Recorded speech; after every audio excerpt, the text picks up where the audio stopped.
It's interesting how every offseason we go through the head coaching carousel with the NFL, and coaches get fired, coaches get hired, and we all have opinions about this hiring was really good, this hiring was really bad. And I look back at the standpoint from the Chicago Bears and their history and say, all the preconceived notions or the thoughts or the opinions may not mean, honestly, a hell of beans.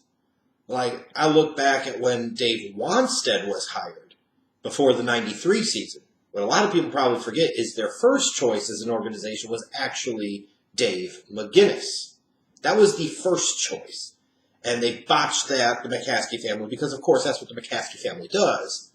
And they ultimately went with Dave Wanstead, who at the time was coming off of his time with Jimmy Johnson and the Dallas Cowboys, and before that in college, but they had just won a Super Bowl. Dave Wanstead was a very hot name in NFL coaching searches. And the Bears made the playoffs one time in 6 years. Then they hired Dick Duran, who was a middling to below average defensive coordinator in Jacksonville before he got the Bears head coaching job.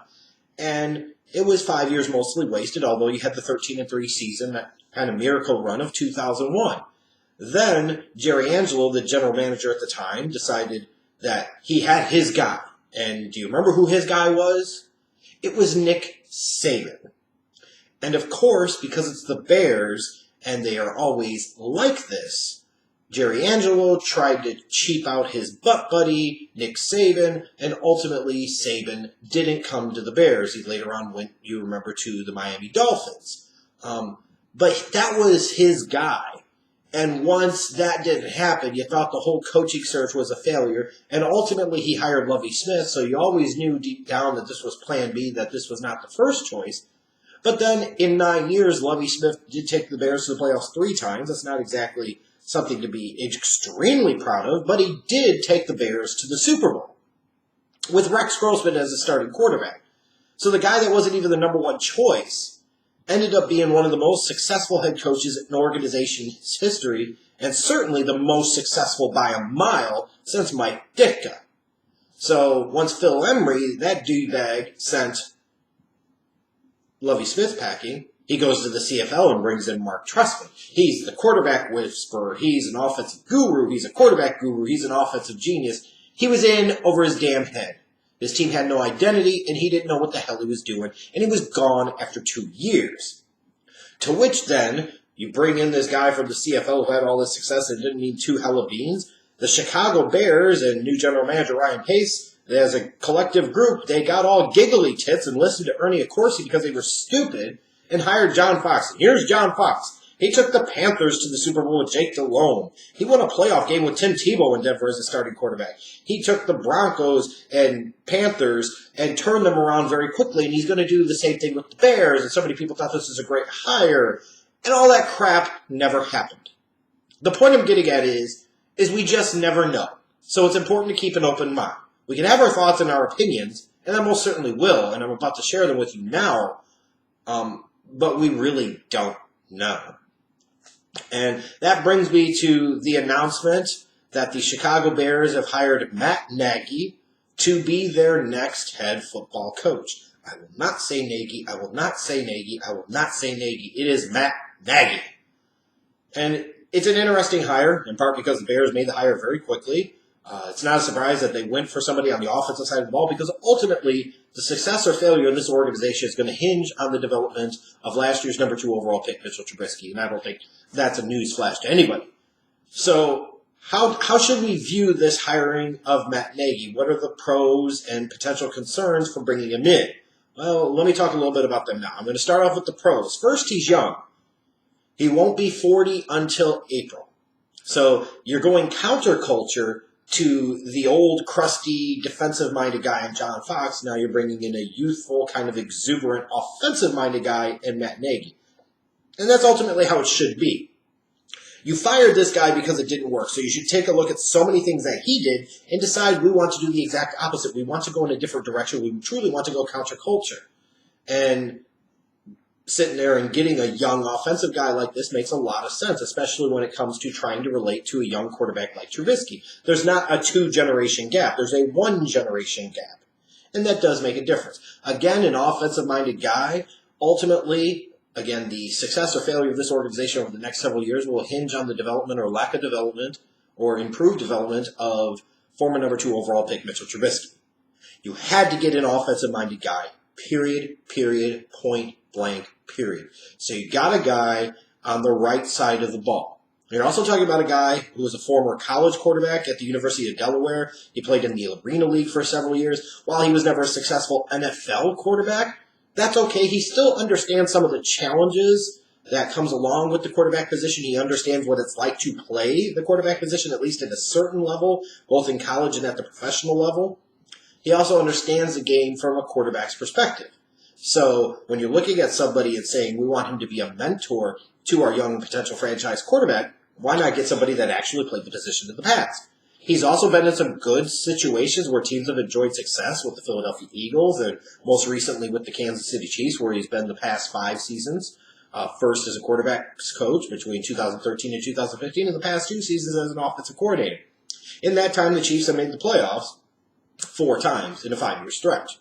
So he's been able to see how a professional operation runs in terms of a coaching staff. And we can knock Andy Reid and trash Andy Reid for certain things and observe, but he also does a lot of good things. And he is a great regular season coach, period. So Nagy, see, I did it. Nagy, comes from a situation where he's used to winning. It's an environment where he's understood and been a part of what it takes to win. Then you look at the offensive personnel on this team and his coaching fit. I look at Nagy and I see Trubisky as potentially being a very good fit for what Matt Nagy is going to want to do offensively. Most certainly better than anything that a Dowell Loggins would have brought into the fold, as we saw this past year.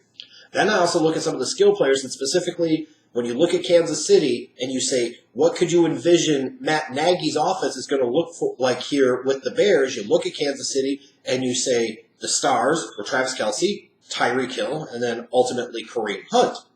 So you would think that definitely should bode well for this past year's 2nd-round pick, Adam Shaheen, the tight end out of Ashland, and then the 4th-round pick, the human joystick, whatever you want to give him the nickname of, Tariq Cohen.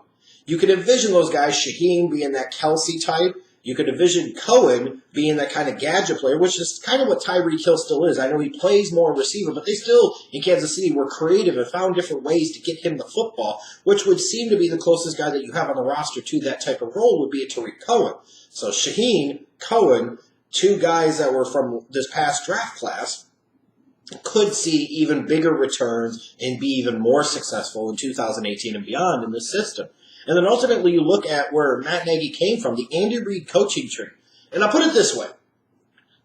Lots of things you could criticize Andy Reid about when it comes to the playoffs and it comes to game management, clock management, time management, what have you. But here's what I do say. If you are a coach and you want to be a part of a championship team and potentially win Super Bowls as an assistant, you go coach for Bill Belichick. If you want to go somewhere where you learn what it takes to become an NFL head coach, you go and coach with Andy Reid. The proof is in the pudding. You look at some of the guys in the league now, John Harbaugh, Ron Rivera, Doug Peterson, Sean McDermott, Todd Bowles. These are all guys from the Andy Reid coaching tree. John Harbaugh's won a Super Bowl, taken the Ravens to the playoffs several other times. Ron Rivera's been to the Super Bowl and been to the playoffs a few other times. Doug Peterson, in his 2nd season in Philadelphia, led him to the best record in the NFC. Sean McDermott took the Bills to the playoffs for the first time since the 1999 season. And hell, Todd Bowles, look at the coaching job he did this year with complete doo-doo on his roster. And that's not even to mention the guys that have previously been head coaches in the league. Pat Shurmur, who's probably going to get another job. They'll forgive him for his time in Cleveland. Leslie Frazier, Steve Spagnuolo, Brad Childress. If you could say some of those results are mixed, but Childress took a team to the NFC Championship game in 2009. Last time I remember, I believe Leslie Frazier took a team to the playoffs. And you look at it and you say, this is quality. That's a lot of names. Ironic for a guy like Andy Reid, who came from the Mike Holmgren coaching tree, Mike Holmgren, who came from the Bill Walsh coaching tree, who came from himself the Paul Brown coaching tree.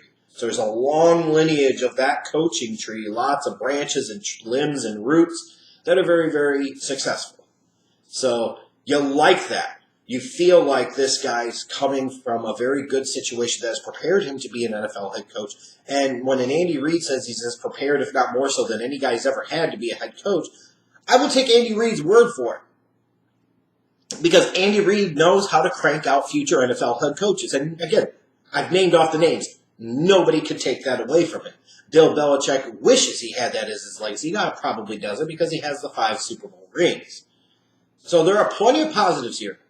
But as always, because there's so much unknown, there are concerns. First is the experience. He has less than a decade in coaching, and Nagy only had 2 years as an offensive coordinator in Kansas City, so not a ton of experience at a high level on the offensive side of the ball as a coach. Then I look at play calling.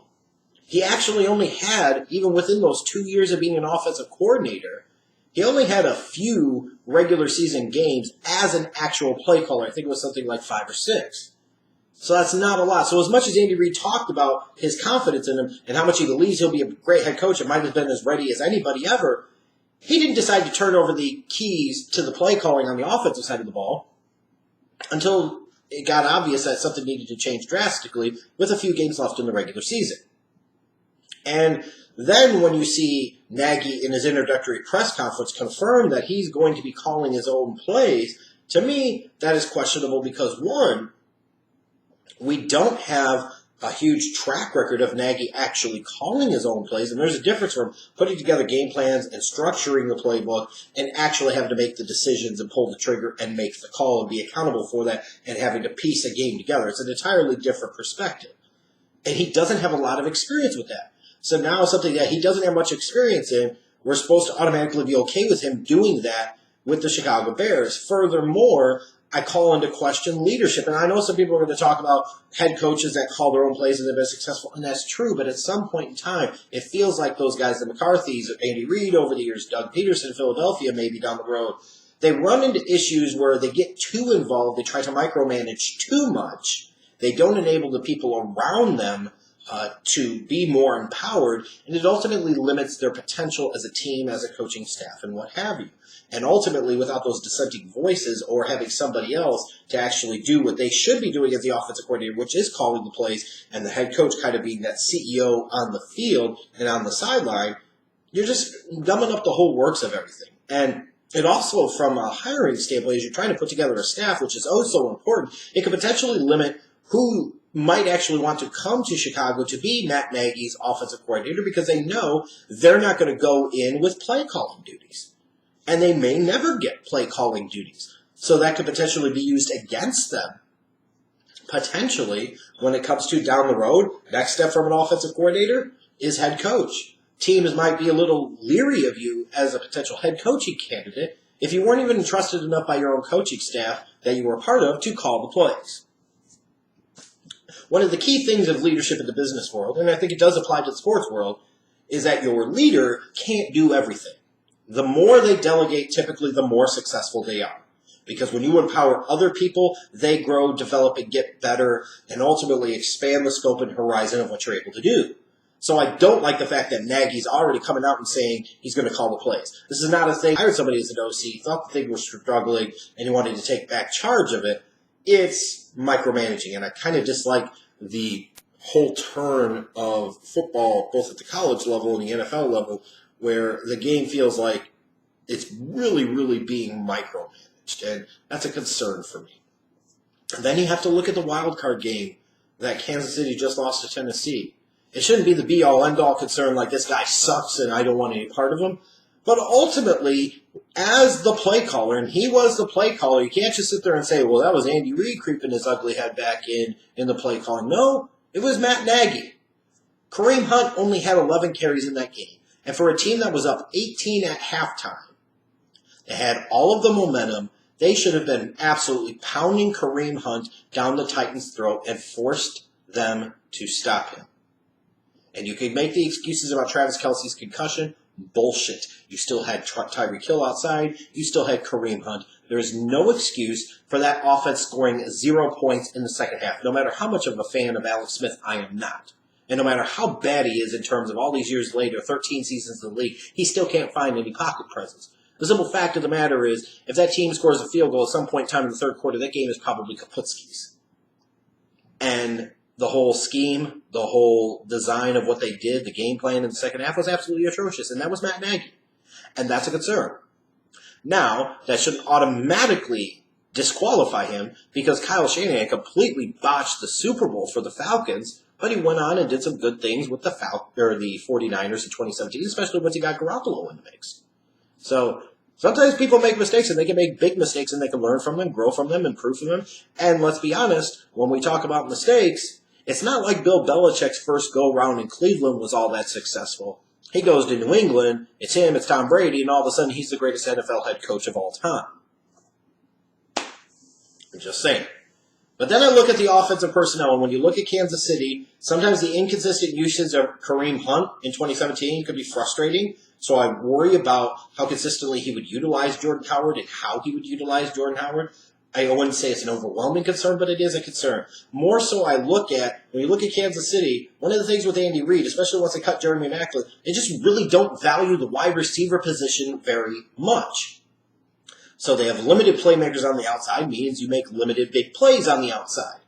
And for the style of play the Chiefs had over the past few years, that made some sense. But you got to have capable guys. And for an offense in Chicago that lacks capable guys at the receiver position, it feels like a weird fit to be bringing in a guy that doesn't have a lot of track record of working with and helping to develop great wide receivers. And in a system that really does not emphasize them all that much. And the one other concern I really have is more so about Ryan Pace. This was one of the first hirings of the coaching carousel cycle right after the Gruden hiring was officially announced. The Bears soon after had made their announcement. Is this an example of Ryan Pace rushing and panicking, being afraid that maybe Chris Ballard in Indianapolis was going to come get Matt Nagy because they were familiar with each other from Ballard's time with the Chiefs? Did they rush and they panic to get a guy, and did they really truly get the guy? And I don't care what anybody says, it still goes back to this past draft with Trubisky. The Bears had no business trading up from 3 to 2. They didn't need to because Trubisky was going to be there. He was. And John Lynch has confirmed that. And the reporting that Peter King did when he was embedded with the 49ers draft room clearly indicates that there was not really a market for that second pick to get Trubisky. Pace panicked, saw his guy, and said, damn it all, we're going to do whatever it takes to get him. And as a result, he rushed and he panicked. And that seems to be a thing with Pace at times, is that when he sees something he so desperately wants it, is he doesn't care what price he pays or he doesn't care about anything else, and that's not always a good thing.